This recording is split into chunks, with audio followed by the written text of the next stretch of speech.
प्रधान काकांना बरं वाटलं असेल ना? हो, काय आजारी माणसाला कोणी आजूबाजूला असेल की बरंच वाटतं काय नाही.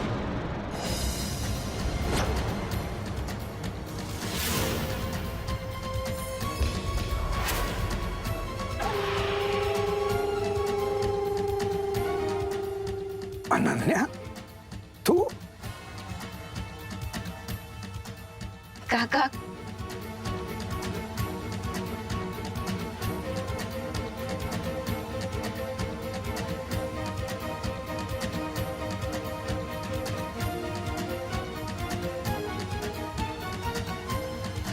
ए अरू ये ना प्लीज, ये ना, बस ना.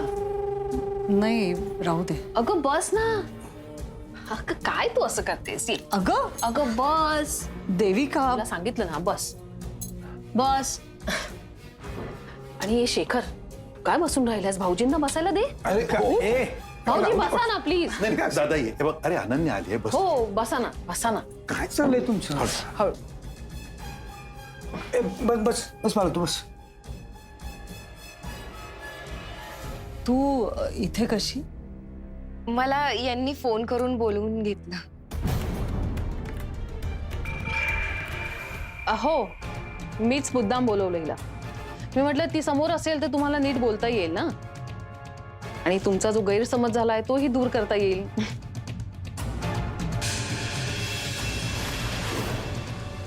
आमच्यात काहीही गैरसमज झालेला नाहीये देविका.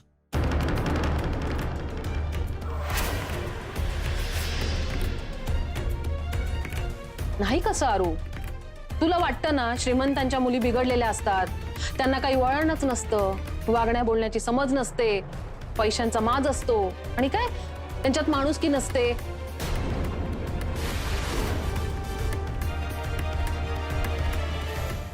का करतेस तू हे सगळं? नाही काकू, आपण व्यवस्थित बोलूया ना या विषयावर. नाही म्हणजे तुम्ही सकाळी वागलात तसं तोडून नका वागू माझ्याशी, अबोला नका धरू, नाहीतर मला वाईट वाटेल. आणि काकू मी सॉरी सॉरी काकू, तुम्ही मगाशी एक मिनिट हा, एक्सक्यूज मी. हॅलो विक्रांत, मी अथर्वच्या घरी आहे, आपण नंतर बोलूया.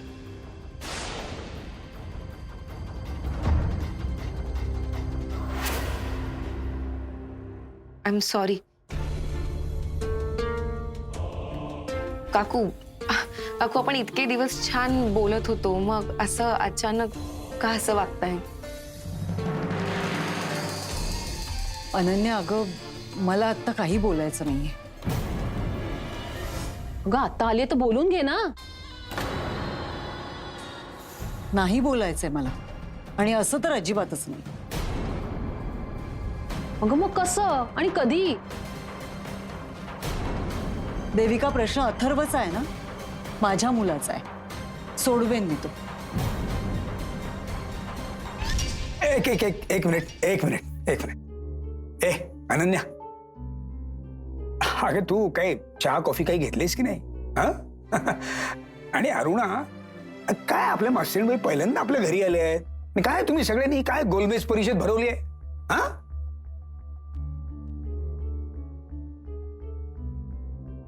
आणि देविका, हे असले विषय असे घाई तुरकायचे असतात का?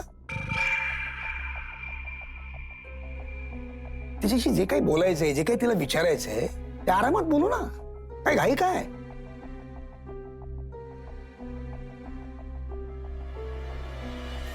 ए अरुणा, दादा याच्यासाठी काहीतरी मस्त खायला करून घेऊन ये पटकन. दादा उठ उठ उठ उठ. मी चहा ठेवते.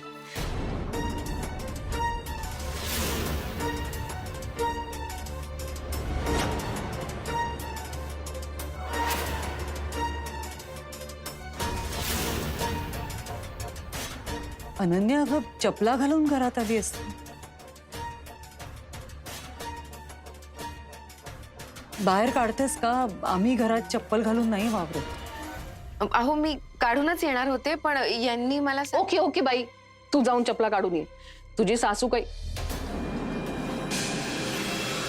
आय मीन तुझी काकू काही ऐकणार नाही. जुन्या चालीरीती फॉलो करणारी आहे ना. आमच्यासारखी काळाबरोबर बदलण्याची फ्लेक्झिबिलिटी नाहीये ना.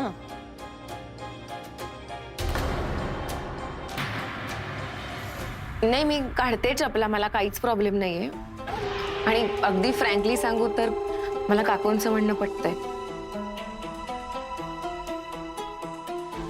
मी आलेच, चप्पल काढ. मी चहा ठेवते. नाही नाही, नको काकू, नको, चहा नको. अगं नाही, खरंच नको. मी आले.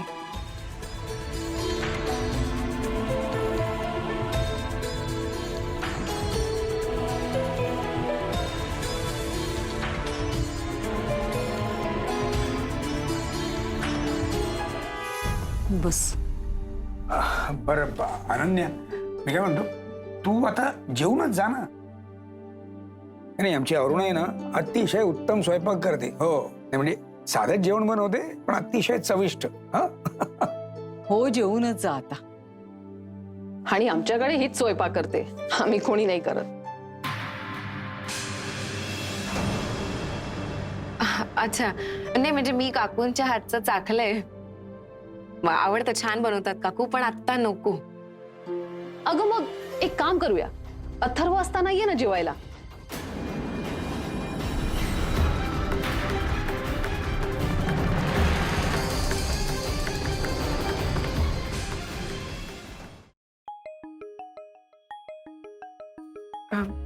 Excuse me. हा मम्मा, बोला. हॅलो अनन्या, अगं कुठेस तू? कुठे फिरतेस? मम्मा, मी ते काय कधीची बाहेर पडलीस तू? किती वाजलेत? हो हो मम्मा, मी येते. अनन्या, तुझं हे न सांगता जाणं, उशिरापर्यंत बाहेर राहणं जरा वाढत चाललंय हा.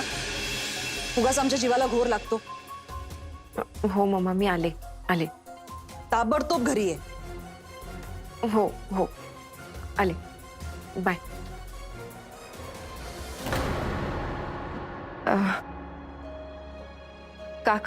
काकू, मला आता निघावं लागेल, उशीर होतोय. अगं थांब की.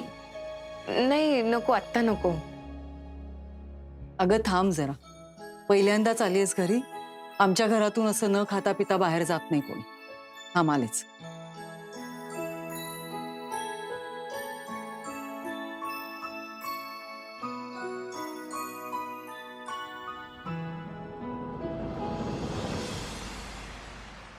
आमचे विचार किती जुनाट असले, चालीरीती जुनाट असल्या, तरीही आम्ही जीवापाड जपतो त्या.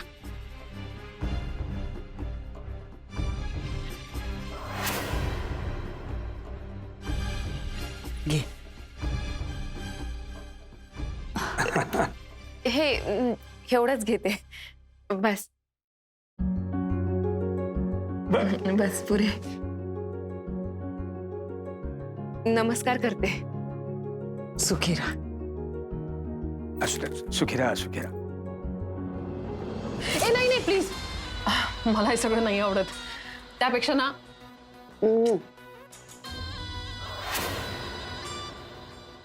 हे मस्त आहे. आता तू घाईत आहेस ना, म्हणून मी थांबत नाहीये. पण पुन्हा एकदा नक्की ये हा. आपण सगळे मिळून पार्टी करूया. खाणं पिणं, म्युझिक, डान्स, मज्जा येईल. हा,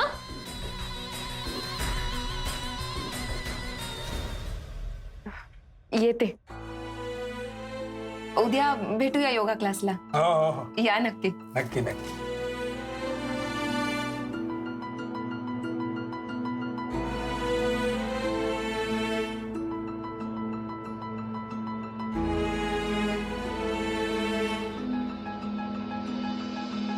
बाय.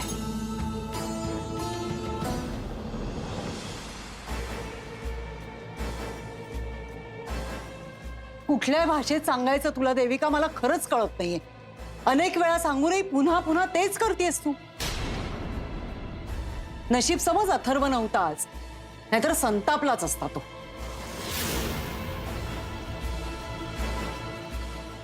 आणि साहजिकच आहे ते. स्पष्ट शब्दात सांगितलेलं शहाण्या माणसाला कळतं. पण तुला कळत नाहीये की तू जाणून बुजून करतेस. हे तुझं तुलाच माहित.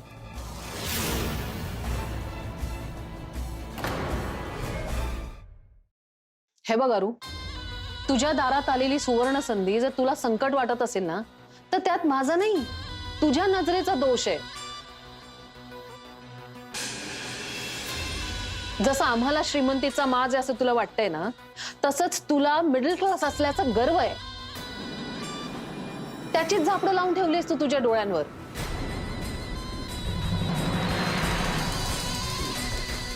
आणि अरू, तुला दिसत नाहीये का ती मुलगी तुझ्या मुलाला, आय मीन तुझ्या लाडक्या अथर्वला किती आवडलीये ते?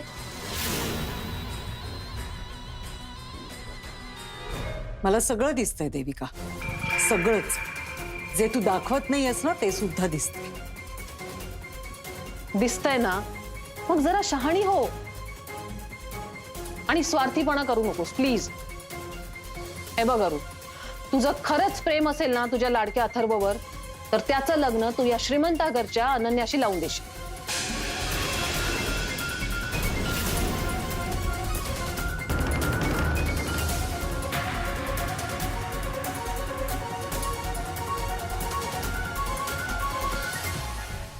मम्मा, मला अनन्या अथर्वच्या घरी का गेलीये खरंच माहित नाही, पण तू सारखं मला अनु कुठे विचारत होतीस ना, म्हणून मी तुला सांगितलं. नाही, ते तू बरंच केलंस, कारण हल्ली ती मला काहीच सांगत नाही. आता हे प्रकरण त्याच्या घरी जाण्यापर्यंत पुढे गेलंय, मला काहीच माहित नाही. अजूनही अशा अनेक गोष्टी असतील ज्या मला माहित नसतील.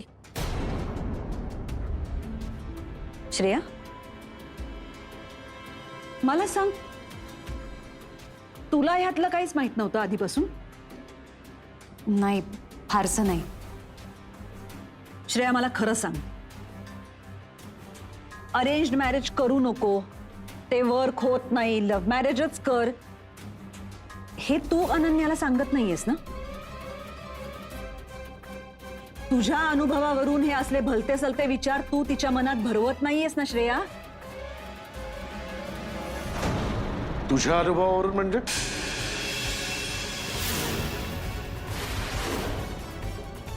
कसला अनुभव?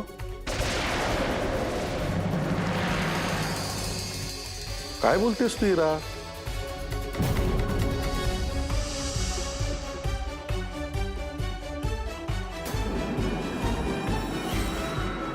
श्रेया, काही प्रॉब्लेम आहे का? नाही बाबा, काही प्रॉब्लेम नाहीये. अरे काही नाही, ते श्रेयाच्या घरी तेवढं फ्री वातावरण नाहीये ना, आपल्यासारखं वागत बोलत नाही तिकडे मोकळेपणाने, म्हणून कधी कधी मग श्रेयाला जरा कंटाळा येतो असं ती सांगत होती. बाकी काही नाही. श्रेया बेटा, नक्की एवढंच आहे ना? म्हणजे काळजी करण्यासारखं काय असेल तर मला नक्की सांग. बाबा, असं असं खरंच काही नाही. आणि तू इथे काय करतोयस? तुला काही हवंय का? अगं नाही, मी सहजच आलो होतो. ठीक आहे, अनु नाही आली अजून? अनन्या ही काय आलीच. 100 वर्ष आयुष्य आहे. अरे वा, आलीस. मम्मा हो. जगदीश, तुझी जेवणाच्या आधीची गोळी घ्यायची राहिली आहे ना, मग घेऊन ये ना, मग आपण जेवायलाच बसू. श्रेया, बाबाला गोळी दे ना. हो. अनु, ऑल ओके ना? हो हो बाबा. बर, आलोच. श्रेया, बाबाला गोळी दे ना.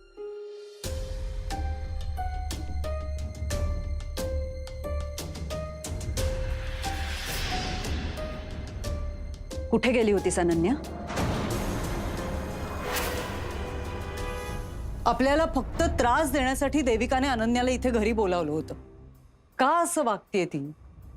सख्खं नातं आहे ना आपलं, रक्ताचं नातं आहे, मग असं सूड उगवल्यासारखं का वागायचं? एकतर हिला गरजच नव्हती अनन्याच्या घरी जायची आणि मग तिला इथे बोलवायची. या सगळ्याचं ती जे काही कारण सांगते ना ते अजिबात पटण्यासारखं नाहीये. कानी कपाळी ओरडून सांगितलंय तिला की अथर्वच्या लग्नाच्या बाबतीत लुडबुड करू नकोस मध्ये, तरी पुन्हा तेच करतेय ती. अथर्वने स्वतः सुद्धा सांगितलंय ना आता, पण ऐकायचंच नाही मूल. आणि हिला कळत नाही वगैरे यावर तर विश्वासच नाहीये माझा. मुद्दामच करतेय ती आपल्याला त्रास द्यायला. नाही, आणि तिच्या या अशा वागण्यामुळे अथर्वच्या मागचा त्रास वाढवते ती आणखी. अथर्वच्या बॉसना काय वाटणार? अथर्वच करतोय हे सगळं असंच वाटणार ना त्यांना. अरे त्याची नोकरी धोक्यात येईल अशाने. नाही म्हणजे असं होता कामा नये. आणि अथर्वच्या लग्नामध्ये हिला काय एवढा रस आहे मला कळत नाही खरंच. अरे आधी स्वतःच्या मुलीकडे नीट लक्ष दे ना. तिच्याशी नीट बोल, नीट वाग जरा तिच्याशी. अथर्वच्या आयुष्यात एवढी लुडबुड करण्याची काय गरज आहे हिला? फक्त आपल्याला त्रास द्यायला. आधीच ते रोहनचे कान भरते ते कमी नाहीये, आता अथर्वच्या मागे हात धुवून का लागले मला कळत नाही. कारण सरळ आहे ना, आपल्याला श्रीमंता घरची मुलगी सून म्हणून नकोय हे तिला चांगलं माहितीये. मग आपल्याला मनस्ताप देण्यासाठी तेच करणार ती. बोलू नये, पण काही काही लोकांना दुसऱ्यांना त्रास दिला ना की आनंदच होतो. आता अनन्या या घरात सून म्हणून कशी येईल यासाठी धडपड चालली आहे तिची. पण मी माझ्या मतावर ठाम आहे. काहीही झालं तरी श्रीमंता घरची मुलगी या घरी सून म्हणून येणार नाही हे नक्की. मी अथर्वच्या घरी गेले होते. का? तो तर मुंबईतही नाहीये. तुला कसं कळलं? मला सगळं कळतं. शेवटी कुठून तरी माझ्यापर्यंत ते सगळं पोचतच. त्यामुळे आता हा प्रश्न विचारणं बंद कर आणि सांग मला, का गेली होतीस त्याच्याकडे? मला अथर्वच्या काकूनी बोलवलं होतं म्हणून गेले होते. अच्छा, म्हणजे आज सकाळी आपल्या घरी ज्या बाई आल्या होत्या त्या? हो. का बोलवलं होतं मग त्यांनी तुला? असंच जनरल बोलायला, गप्पा मारायला. ओळख वाढवायला? हो. डिस्गस्टिंग. डिस्गस्टिंग काय आहे त्यात मम्मा? असं असू शकतं. आज सकाळी मी त्यांना असं सांगितलं की तुझं लग्न ठरलंय. त्यानंतरही त्यांनी तुला घरी बोलवलं भेटायला, बोलायला, म्हणजेच ओळख वाढवायला. हे डिस्गस्टिंग आहे अनन्या. आणि प्रश्न असा आहे की मग काकू का, आई का नाही? एवढं जर होतं, एवढा जर हेतू स्वच्छ होता, तर त्याचे आई वडील का नाही आले? ते आले असते, ते म्हणाले असते की आमच्या मुलाला तुमच्या मुलीमध्ये इंटरेस्ट आहे, तरी एक वेळ मी मान्य केलं असतं. काकू का आली होती? तिने का बोलवलं तुला? मम्मा त्या थोड्या पुशी आहेत. नाही, त्या डेस्परेट आहेत. शीतावरून भाताची परीक्षा करायला शिक अनन्या. ज्या घरातली एक बाई असे, त्या घरातले बाकीचे लोक कसे असतील? आणि ही सगळी कसली धडपड सुरू आहे? तुझं आणि अथर्वचं लग्न व्हावं म्हणून. का? कारण त्यांच्यासाठी तू सोन्याचं अंड देणारी कोंबडी आहेस. आणि आता तू हातची जाशील म्हणून घाबरलेत ते. मला सांग, तू त्यांचं घर बघून आलीस? कसं आहे? कसे राहतात? गिचमिडीत राहतात? घरात नोकर आहेत? एक फॅमिली आनंदात राहू शकेल इतकं घर आहे त्यांचं. अच्छा, म्हणजे आता तेही आवडलंय का तुला? बर मामा, मी घर बघून मुलगा पसंत नाही करणार आहे. आणि कुठल्या सेल्फ मेड माणसाकडे 25व्या वर्षी घर असतं मला सांग? या गोष्टी हळूहळू येतात ना.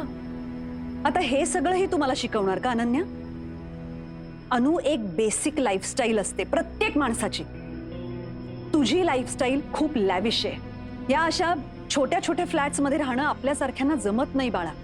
प्रायव्हसीच नसते. माणसं चालताना आपटतात एकमेकांवर, बाथरूम्स शेअर कराव्या लागतात. अशी राहणार आहेस का तू? याच्यापेक्षा चांगलं आयुष्य तुला मिळू शकतं ना अनु. म्हणजे कसं? दी सारखं? एक मोठं घर जिकडे माणसं आहेत पण एकमेकांशी बोलतच नाहीत असं घर? जिकडे एवढ्या मोठ्या घरांमध्ये इतक्या लोकांमध्ये एकटं वाटेल असं घर मम्मा? त्यापेक्षा एखादं छोटं घर पण आनंदी राहणारी माणसं असं घर आवडेल मला. तू एखादं पुस्तक का लिहायला सुरुवात करत नाहीस? किंवा एखादी फिल्म? इतकंच इलॉजिकल बोलतेस तू. काय सांगू का अनन्या, तुला खरं काय ते बघायचंच नाहीये किंवा बघूनही दुर्लक्ष करायचंय. ओके, मग तुझ्या मते काय खरंय ते सांग. खरं हे आहे की त्या अथर्वनी आणि त्याच्या फॅमिलीनी प्लॅन करून तुला घोळात घेतलंय. तुला प्रेमात पाडून तुझ्याशी लग्न करायचं आणि मग तुझ्या पैशांवर मजा करायची, हा त्यांचा प्लॅन आहे. इन दॅट केस मम्मा तू फार चुकतेस. आय एम सॉरी, बट अथर्वला आणि अथर्वच्या आई बाबांना श्रीमंत घरातली मुलगी सून म्हणून अजिबात नकोय.